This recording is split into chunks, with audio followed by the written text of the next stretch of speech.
in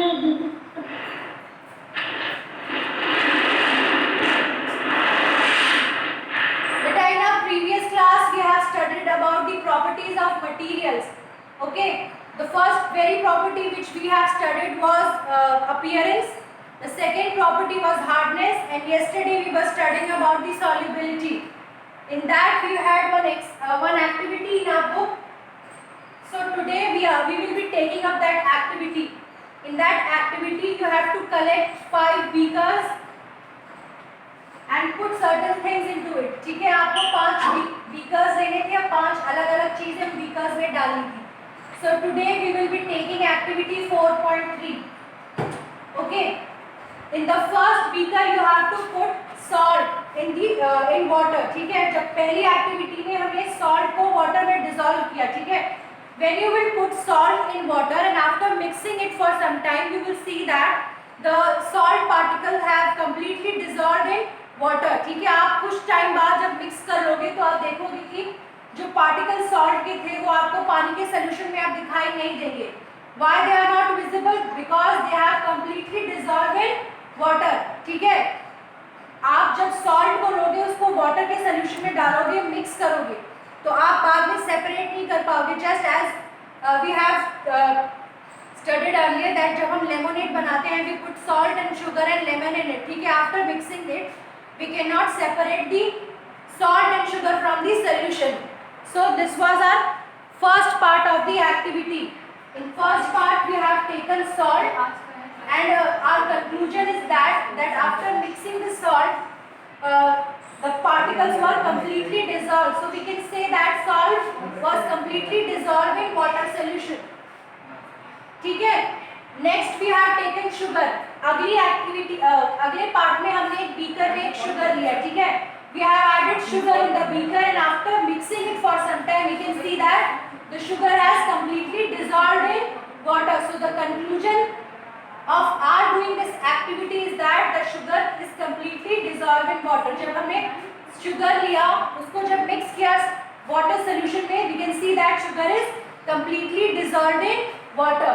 Okay, now this is sand in water. बालू, मिट्टी या रेत जो भी अवेलेबल आपके पास हो आप उसको एक ग्लास में या बीकर में डालेंगे, उसको जब मिक्स करेंगे तो कुछ ऐसा आपको दिखाई देगा. ठीक है, थोड़े पार्टिकल्स ऊपर दिखाई देंगे और थोड़े से पार्टिकल जो बॉटम ऑफ द बीकर है few particles will settle there. ठीक है, कंप्लीटली डिसॉल्व नहीं होगा. जैसा हमारा सॉल्ट और शुगर का सोल्यूशन बना था वैसा हमारा सैंड इन वाटर का सोल्यूशन नहीं बन पाएगा. Sand will not dissolve in water. As you can see in the picture that sand is not dissolve in water. वो हमें अलग अलग क्लियरली दिखाई दे रही है. ठीक है, so our conclusion after doing this activity is that कि फर्स्ट पार्ट में आप देखोगे जो चॉक पार्टिकल्स हैं,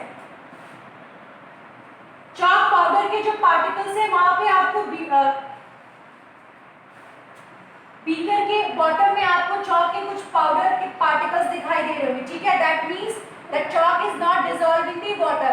And in the last part you can see that few particles of sand has settled down in the bottom of the beaker. Chalk powder और sand जो है वो completely mix नहीं हुआ है in the water.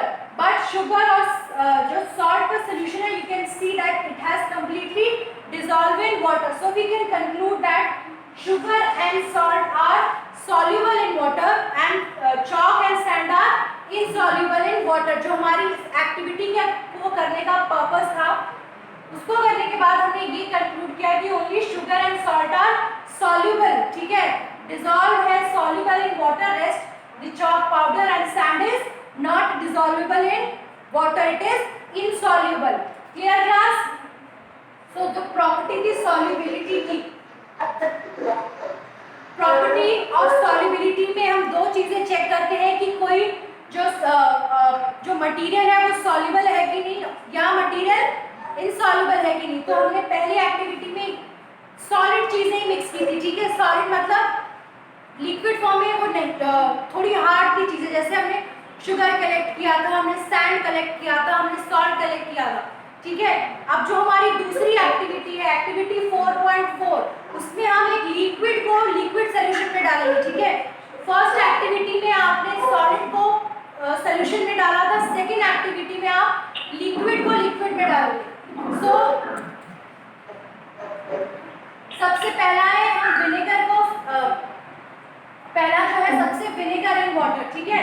विनेगर बेटा अपने house hold में यूज करते हैं, सिरका इसको कहते हैं हिंदी में। ये यूजुअली अचार में डाला जाता है, उसको वो प्रोटेक्ट करता है खराब होने से, ठीक है। सिरका हम लोग यूजुअली अपने घरों में यूज करते हैं, किसमें, अचार में।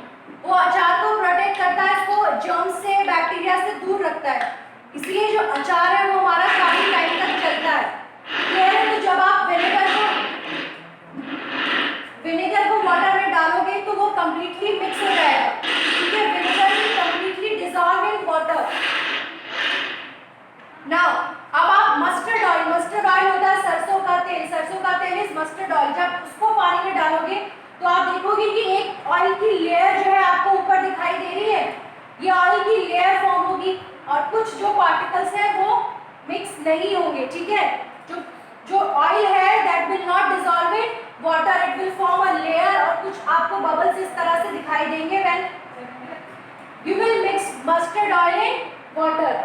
सो इस एक्टिविटी को करने का हमारा जो कंक्लूजन है, जब हमने विनेगर को मिक्स किया वाटर में तो वो मिक्स हो गया अच्छे से। Vinegar mixes well in water.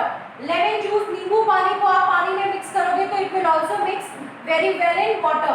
Mustard oil जैसा हमने पिछले स्लाइड में देखा, mustard oil will not get mixed, वो ऐसा फ्लोट करेगा। Must as you can all see the mustard oil is floating, it is not miscible in water. Okay, same is the case with coconut oil. Coconut oil जैसे नारियल का तेल जो अपने hairs पे यूज करते हैं usually, that will also not mix in water. और केरोसिन ऑयल, पेट्रोल, केरोसिन, ये सारी जो चीजें ये भी वाटर में मिक्स नहीं होती हैं। Clear children?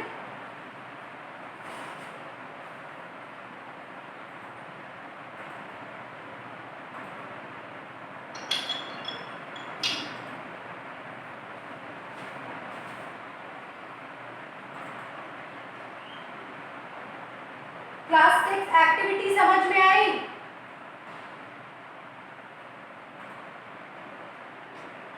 यस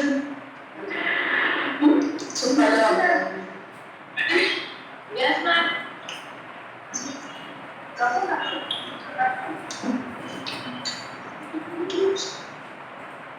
ओके बेटा, तो हमने प्रॉपर्टी की मटेरियल प्रॉपर्टी ऑफ मटेरियल्स की थर्ड प्रॉपर्टी सॉल्युबिलिटी को क्लियर कर लिया कि कुछ चीजें जो है वो they are soluble in water and certain things are insoluble in water. Okay, now we are moving on.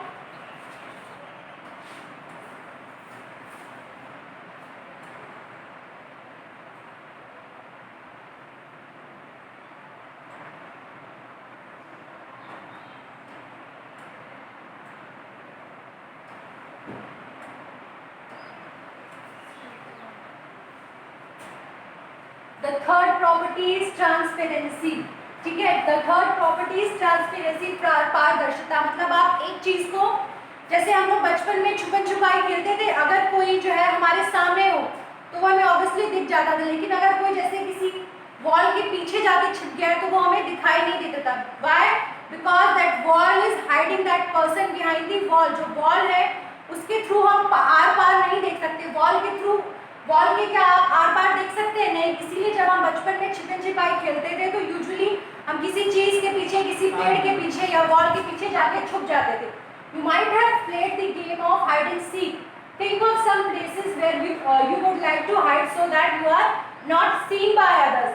ठीक है, जब हम लोग खेलते थे तो कुछ प्लेसेस हम ऐसे ढूंढते थे हाइड एंड सीक के वक्त जहाँ से हम किसी को दिखाई ना दे, ठीक है। यूजुअली वो प्लेसेस क्या होती थी? इधर we used to hide behind the walls, behind the tree, ठीक है।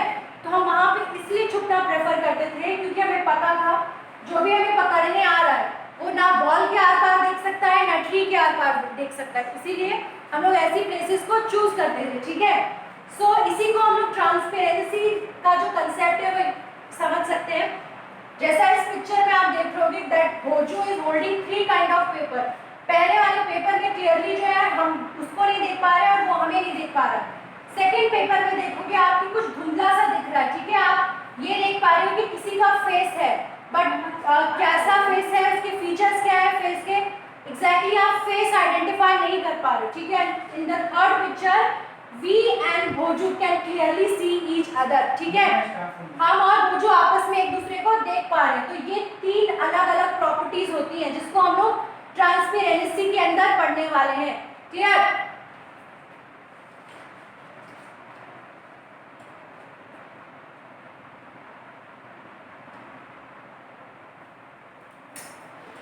ग्लास, ठीक है, जो सबसे पहला ट्रांसपेरेंट मटेरियल है वो है glass, water, air and some plastic are example of transparent material, ठीक है। ट्रांसपेरेंट होता है जिसके हम लोग आर पार देख सकते हैं, ठीक है।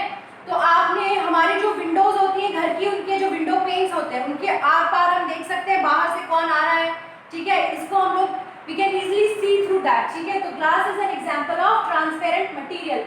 पानी है, पानी के थ्रू फॉर एग्जाम्पल आप एक ट्रांसपेरेंट ग्लास लीजिए या बीकर ले लीजिए, जैसा हमने कल पढ़ा था, ठीक है। पानी जो अगर हम उसको होल्ड कर रहे हैं, ठीक है, उसके अंदर पानी डाल के तो आप उसके क्लियरली आर पार देख सकते हैं।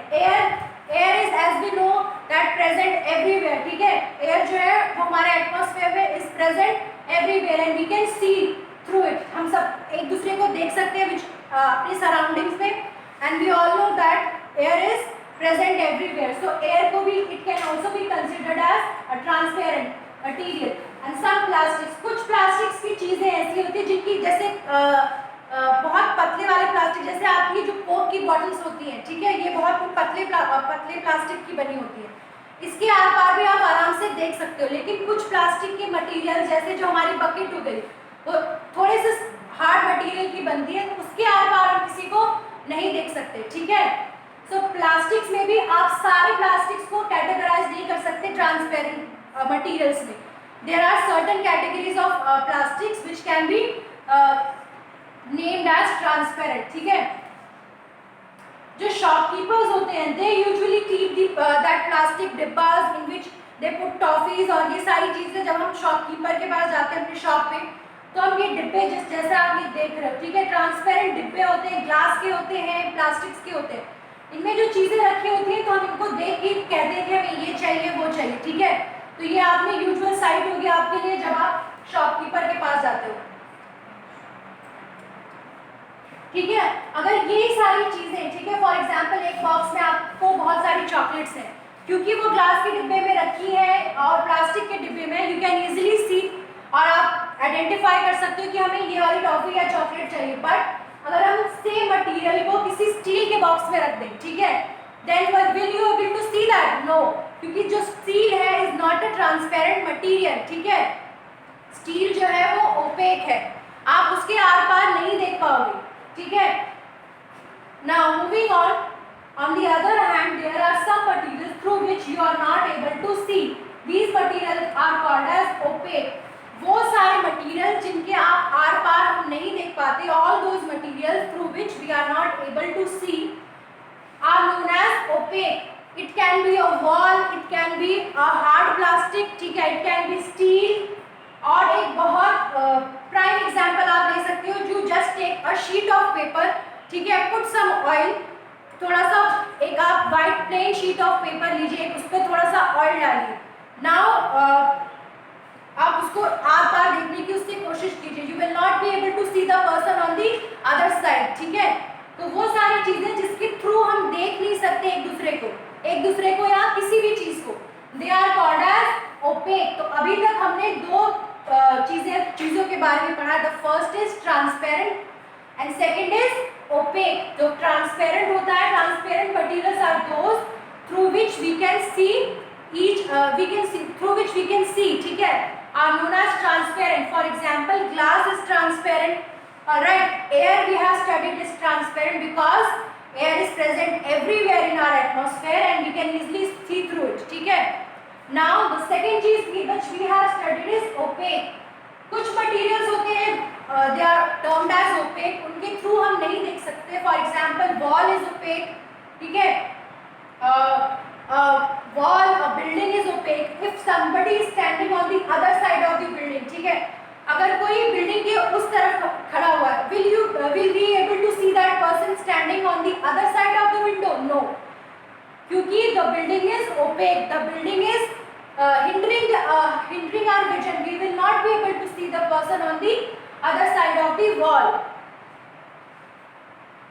ठीक है, तो ट्रांसपेरेंट चीजों के आप आर पार देख सकते हो और ओपेक चीजों के आप आर पार नहीं देख सकते. एक वुडन बॉक्स, ठीक है, लकड़ी का डिब्बा, वो एक ओपेक मटेरियल होगा. एक कार्डबोर्ड कार्टन, मेटल कंटेनर, एक स्टील का डिब्बा, ठीक है, जो चीजें आप प्लास्टिक की डब्बे में रखोगे that you can see easily. But same चीज को अगर आप एक मेटल के कंटेनर में, मेटल के कंटेनर में जो मेटल हो सकता है वो स्टील हो सकता है, एल्यूमिनियम हो सकता है, आयरन हो सकता है, इट कैन बी एनीथिंग. अगर आपने उसमें रखा then you will not be able to see कि उस मटेरियल उसके अंदर क्या रखा है. Do we find that we can group all materials and objects without any confusion as either opaque or transparent. ठीक है, now we have an activity. Take a sheet of paper and look through it towards a lighted bulb. In this activity, you have to take a sheet of paper. आपको एक paper की sheet लेनी है, एक lighted bulb, आपके room में जो bulb जल रहा होगा उसकी तरफ करके आपको उसको रखना है.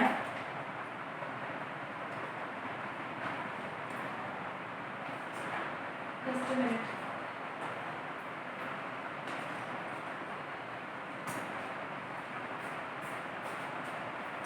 Like this. This is the sheet of paper in my hand and that is the bulb. If you can see, आपको ये sheet of paper लेनी है और उसको इस तरह से देखना है. ठीक है, एक्टिविटी में आपको एक sheet of paper लेनी है and you have to look through that paper. आपको एक lighted bulb देखना है. ठीक है, now you have to make note of your observation. ठीक है, क्या आप उसके आर पार देख पा रहे हो?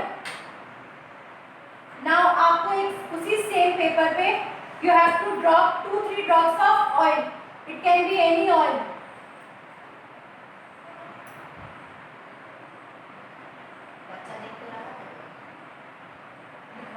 ठीक है, पहले आपको इस एक्टिविटी में क्या करना है. You have to take a sheet of paper. Try to see through it by placing it in front of a lighted bulb. Now spread some drops of oil on that paper and spread it. ठीक है, आपको कुछ oil की बूंदें उस paper पे डालनी है और उसको throughout the paper spread करना है. Now try to see that bulb again. Will you able to see that bulb this time when you have put the oil on it? ठीक है बेटा, mark your observation, then we will discuss in our tomorrow's class. Do you find that bulb is more clearly visible than before? But can you see it clear through the oiled paper? Is everything on the other side of it visible perhaps now? बेटा जब आपने पहले Please tell the activity again. बेटा in this activity you have to take a sheet of paper. ठीक है, आपको क्या करना है, अपने घर में प्लेन शीट ऑफ पेपर लेना है, उसको लाइटेड बल्ब के आगे ऐसा आपको करके देखना है जैसे मैंने आपको इससे पहले करके दिखाया. ठीक है, दैट ये हो गया आपके एक्टिविटी का first part. In the next part आप सेम पीस ऑफ पेपर पे put some drop of oil और उसको स्प्रेड कर दो थ्रू आउट द शीट. जो ऑयल है उसको स्प्रेड कर दो. ठीक है, फिर आप क्या करो, जब आपका वो ऑयल थोड़ा सा ड्राई हो जाए आप सेम बल्ब को दोबारा से उस शीट ऑफ पेपर के थ्रू देखो. Now mark your observation. जब आपने पहले बल्ब देखा था तो आपको कैसा दिखा था, जब आपने ऑयल डालने के बाद बल्ब देखा तो आपको क्या डिफरेंस दिखाई दिया दोनों केसेस में. ठीक है बेटा, पहले आप do this activity at your home, then we will discuss the observation tomorrow. ठीक है, but for today you will all do this activity. ठीक है, the materials through which we can see but not clearly are called as translucent. पहला type of material हमने पढ़ा था transparent, जिसके आर पार वी कैन सी इजीली. ठीक है, ट्रांसपेरेंट मटेरियल्स के through we can see easily, हमें आर पार का अच्छे से दिखाई देगा. ओपेक जो था वो ट्रांसपेरेंट का जस्ट ऑपोजिट था, that means we can not see through opaque object. जैसे हमारा वॉल हो गया, वुडन बोर्ड हो गया. ठीक है, इनके आर पार हम नहीं देख सकते. बट एक थर्ड कैटेगरी होती है translucent. What is that? It is translucent.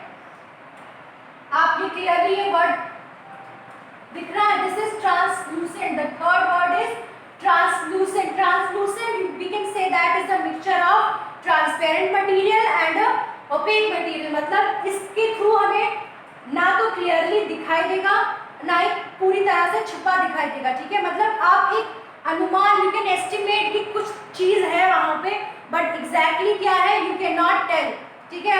ये एक्टिविटी है, जब आप एक बार करोगे then it will be more clear to you, ठीक है। आप अपनी विंडो पे जो ग्लास होती है, विंडो की ग्लास, अगर आप पेपर एक्टिविटी नहीं करना चाह रहे तो विंडो की जो ग्लास लगी है आपकी, एक बार आप उसके थ्रू देखो, ठीक है। Then put some oil on that window, अब फिर देखने की कोशिश करो, then you will see the difference कि दोनों टाइम में क्या डिफरेंस आ रहा है, ठीक है। तो 3 things we have studied today, the first is transparent, the second is opaque and third is translucent. बेटा we will elaborate this translucent word once we are done with the activity, जब activity करेंगे तभी ये clearly समझ में आएगा, okay. Okay ma'am. OPEC एक बार पूछ सकता है? हाँ बेटा, opaque objects are those objects through which we can not see at all. मतलब जब आप खुद अपने घर में इस तरफ खड़े हो जाओ और अपने घर में किसी अदर मेंबर से कहो कि आप वॉल के उस तरफ खड़े हो जाओ और उनसे कहो कि क्या वो आपको देख पा रहे हैं, तो क्या आंसर होगा? ऑब्वियसली नहीं देख पा रहे, ठीक है। क्यों? कि तो जो वॉल है आप उसके आर पार नहीं देख पा रहे। So the wall is an opaque object, जिनके आर पार हम नहीं देख पाते उनको हम लोग ओपेक ऑब्जेक्ट्स कहते हैं। क्लियर? Yes ma'am. ठीक है। In our next class we will more elaborate this term translucent once we are done with the activity.